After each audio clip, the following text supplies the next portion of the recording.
नमस्कार, मैं प्रिया और आप देख रहे हैं लाइव बिहार न्यूज नेटवर्क। इस वक्त हमारे साथ लाइव सेशन में बातचीत करने के लिए जुड़ रहे हैं मुजफ्फरपुर वार्ड नंबर 27 से पार्षद अजय कुमार ओझा।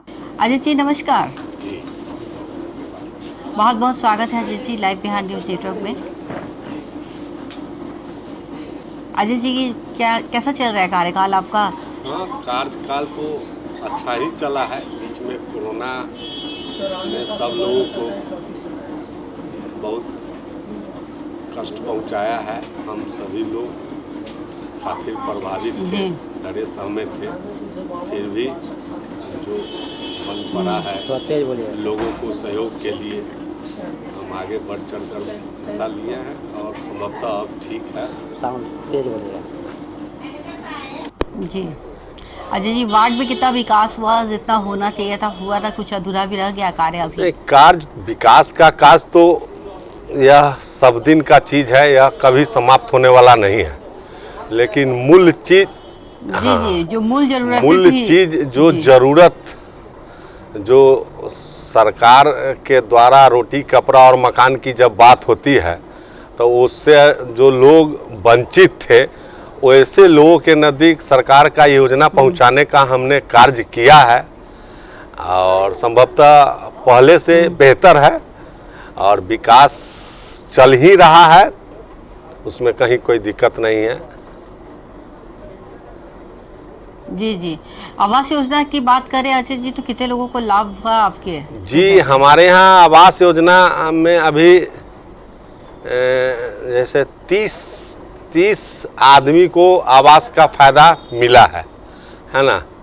और जी जो 2017 में हम लोग पार्षद बने थे तो उस समय एक लिस्ट बना था जिसमें लिस्ट में जो मतलब जिसके छत नहीं है, जो स्लम बस्ती में रहने वाले लोग हैं, यह टोटल लिस्ट बना था।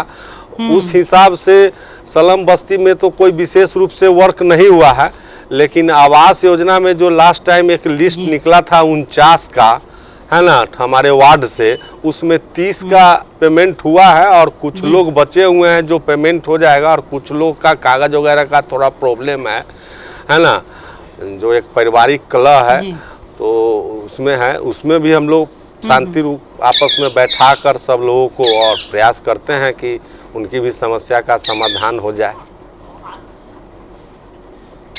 जी और नल जल योजना की क्या? नल जल योजना में काम जो हमारे यहाँ जो टेंडर वर्क हुआ है उस टेंडर वर्क में लगभग 70 से 75% वर्क हुआ है, कुछ बचा हुआ है और ये बचने के साथ भी हम समझते हैं कि और की आवश्यकता होगी हमारे यहाँ, जिसके लिए फिर नए सिरे से टेंडर करना होगा, तब जाके हर घर नल जल हर घर में पहुँच पाएगा। थोड़ा सा है लेकिन हम समझते हैं कि काम तेजी से हो रहा है हमारे वार्ड में। जी तो पानी की सप्लाई वगैरह जी वर्तमान समय में जो पानी की सप्लाई या पानी की चैन की जो बात है, जो पानी पाइपलाइन का जो काम हो रहा है उसमें अभी तक वैसे ही पहले जगह जहां पानी जो गरीब को, बाद बाकी तो लोग अपना व्यवस्था बहुत सारे लोग किए हुए हैं, ठीक है, सरकार उसके बदले टैक्स लेंगे तो उन्हें भी पानी पहुंचाना सरकार का दायित्व बनता है। लेकिन जो पहले ज़रूरतमंद लोग हैं उनके नज़दीक पानी पहुंचाने का प्रयास किया जा रहा है और बहुत जगह पहुंचा है और बहुत जगह पहुंचने वाला है। जी और पीसीसी योजना के अंतर्गत कितना कार्य हुआ? पीसीसी योजना के तहत जो कार्य हुआ है लेकिन और कार्य की आवश्यकता है ना, और कार्य की आवश्यकता है उसमें। जी और नालों वगैरह की ना वो तो खैर हमारे वार्ड में हमें याद है कि पूरे मुजफ्फरपुर शहर में फर्दो नाव हमने 2019 में भी एक अपना व्यवस्था डेवलप किया था और उस नाव के माध्यम से हमने फर्दो नहर जो जाम था उस इसलिए पूरे शहर से होते हुए हमारे वार्ड से होते हुए पंचायत की ओर जाता है, तो यहाँ का स्थिति बहुत भयावह था। तो उस वक्त ही हमने एक इसमें काम किया था और उसी काम के आधार पर आज नगर निगम ने बेहद रूप से फर्दो नहर की उड़ाही कराई है और हम समझते हैं कि पहले के अपेक्षा अब बहुत बेहतर रहेगा। पानी जल जमाव की समस्या नहीं है।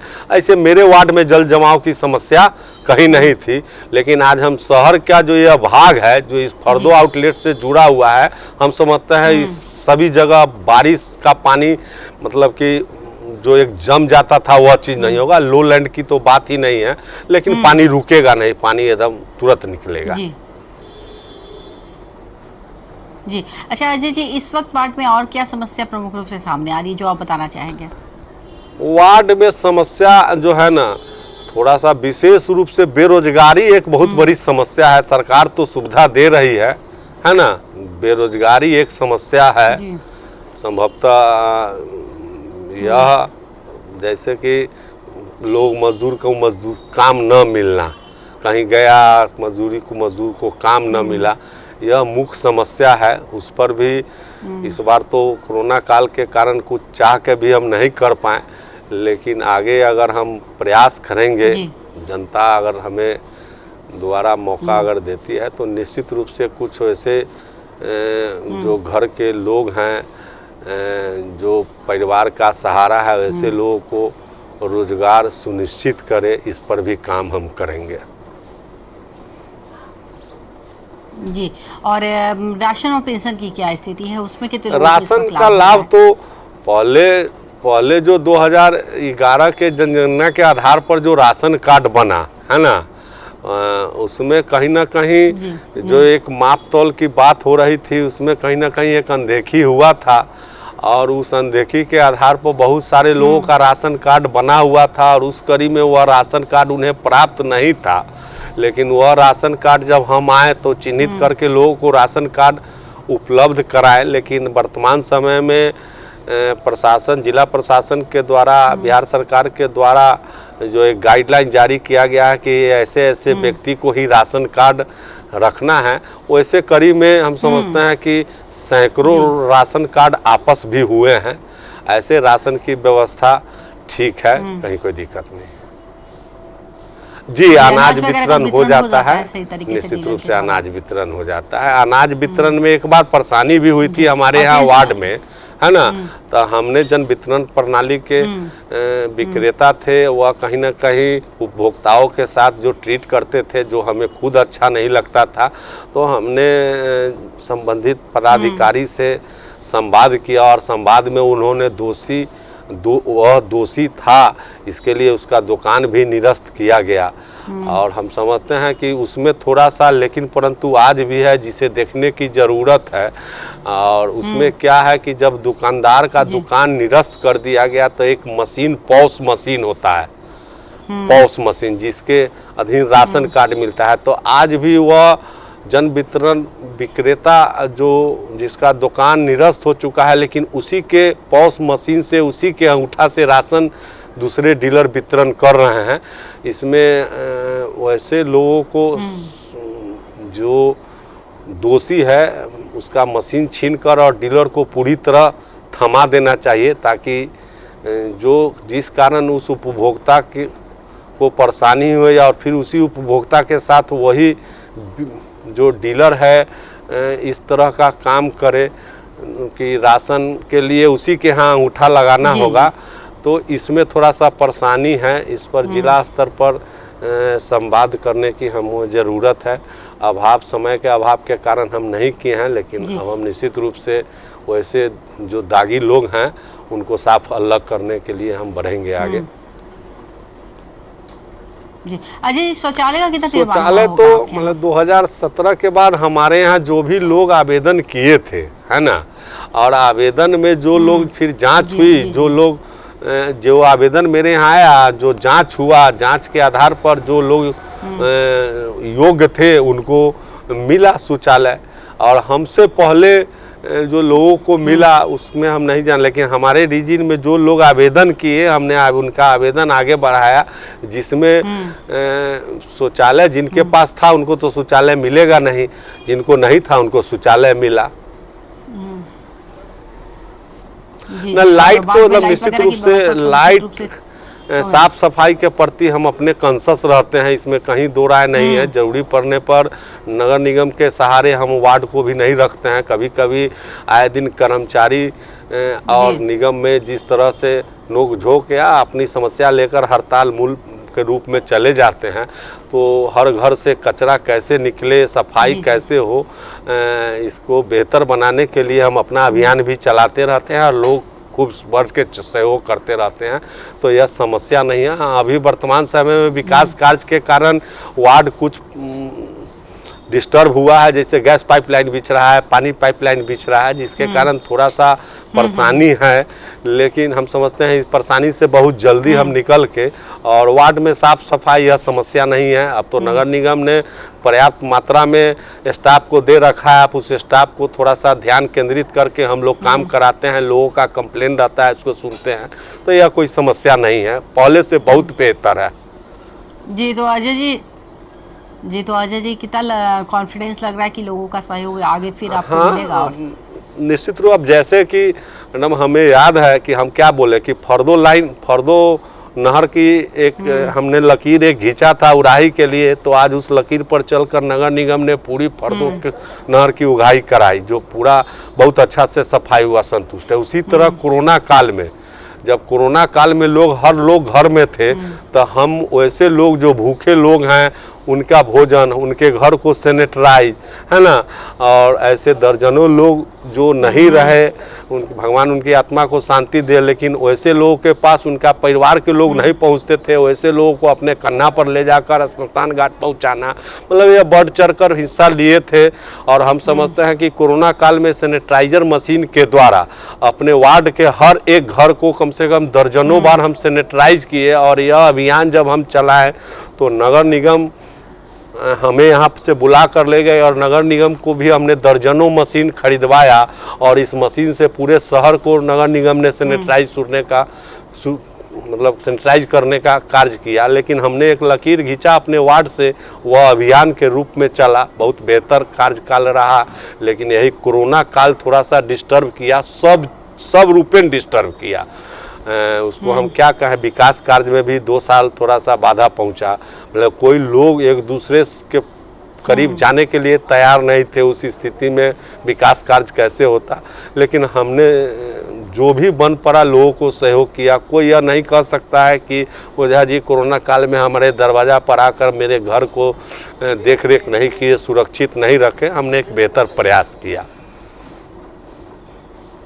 जी बहुत बहुत धन्यवाद Ajay ji, live Bihar news network से बातचीत करने के लिए। और उम्मीद करते हैं कि आपके नेतृत्व में इस बार निश्चित रूप से मेरा प्रयास रहेगा कि जो भी थोड़ा बहुत समस्या रह गया है, आपके चैनल के माध्यम से हम विश्वास दिलाते हैं कि हम सारे समस्या का समाधान के लिए आगे संघर्ष किए और करते रहेंगे। बहुत बहुत धन्यवाद आपको।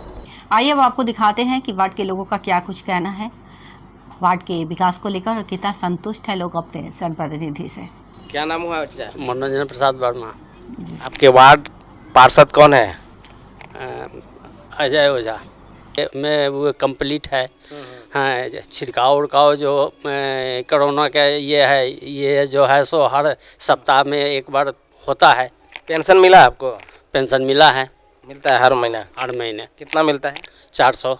आवास वास मिला आपको? नहीं, आवास हमको नहीं मिला है, हम आवास के लायक हैं भी नहीं। अच्छा, आवास आपको लेना नहीं था? हाँ। तब तो कोई बात ही नहीं है। राशन वासन में नाम है? राशन कार्ड में? राशन में जो है सो नाम है, मेरे परिवार का है, मेरा नहीं है। अच्छा, तो राशन मिलता है? हाँ, समय पे मिल जाता है? हाँ, समय पर मिल जाता है। मतलब सब तरह से सब कुछ ठीक है वार्ड में? हाँ, वार्ड में कोई समस्या नहीं। 27 वार्ड में कोई समस्या नहीं है। चलिए ठीक है, धन्यवाद। मेरा नाम सर्वेश कुमार शर्मा हुआ। इसी वार्ड में रहते हैं? इसी वार्ड में रहते हैं। कितना नंबर वार्ड है आपका? 27। आपके वार्ड पार्षद कौन है? श्री अजय ओझा जी। ओझा जी आते हैं मिलने के लिए? 24 घंटा उपलब्ध रखते हैं। वह आगे रात में भी अगर कोई फोन कर दे तो हमेशा तत्पर रख के एक पर खड़ा रखते हैं। शिकायत का कोई मौका ही नहीं है। और हमको जब तक रघुनाथ पांडे जी जो जब से थे तब से हम देख रहे हैं, और आज तक ऐसा वार्ड पार्षद हमने देखा ही नहीं। मतलब कोई शिकायत नहीं है? बहुत बढ़िया है। किसी भी तरह की शिकायत नहीं। जो उनके बस का चीज़ है अपने। अगर बिजली का नहीं है, लेकिन बिजली में भी है तो आधे रात में अगर बिजली भी कटती है, स्वयं खड़ा हो जाते हैं, तो क्या कर गड़बड़ी है। या उतना ही नहीं, पारिवारिक समस्या भी, किसी तरह का भी कोई समस्या है उसमें भी खड़ा हो जाते हैं। क्या नाम हुआ मैडम? अनीता कुमारी। आपके वार्ड पार्षद कौन है? अजय ओझा जी। अच्छा, ओझा जी आते हैं वार्ड वार्ड में घूमने हाँ के जी, लिए? हम हमारी बेटी 12-1 बजे रात में भी लाइन कट जाती थी, तब फ़ोन करते थे, अंकल अंकल आज लाइन कट गई है मेरे वार्ड का, तब आ करके अब बनवा देते थे मिस्त्री। ठीक है, मिस्त्री हम भेजते हैं उसी समय तुरंत। मतलब नली गली सब बनाए हैं? वो बहुत अच्छा करते हैं। पानी उनी आता है वार्ड में? पानी सप्लाई वाले नहीं है। सप्लाई वाला? नहीं, सप्लाई नहीं, नल जल अभी नहीं आया। कितने नंबर वार्ड से हैं? 27। कौन है वार्ड पार्षद? अजय ओझा अजय जी। आवास दिए हैं? जी। कितना किस्त मिल गया पैसा? 50 फर्स्ट किस्त मिला है। फर्स्ट किस्त मिला है। कहाँ तक बन गया मकान आपका? नींव तक बन गया। अच्छा, नीचे तक है भी। पानी उनी आता है, नल जल? नहीं नहीं, पानी नहीं आता। पानी भी सप्लाई नहीं चालू है? नहीं नहीं। कैसे हैं आपके वार्ड पार्षद? ठीक है, बहुत अच्छे हैं। कार्य अच्छा करते हैं? आपके हाँ, गांव समाज के लिए अच्छे कार्य करते हैं। तो ये थे हमारे साथ लाइव बातचीत करने के लिए पार्षद अजय कुमार ओझा, जिन्होंने बताया कि अपने वार्ड के विकास के लिए तमाम प्रयास किए हैं, हर योजना को धरातल पर उतारा है और उन्होंने उम्मीद जताई है कि जिस तरीके से कार्य किया है, लोग उनको आगे भी अपना जनप्रतिनिधि अवश्य चुनेंगे। ऐसे तमाम खबरों से अपडेट करने के लिए आप देखते रहे लाइव बिहार न्यूज़ नेटवर्क।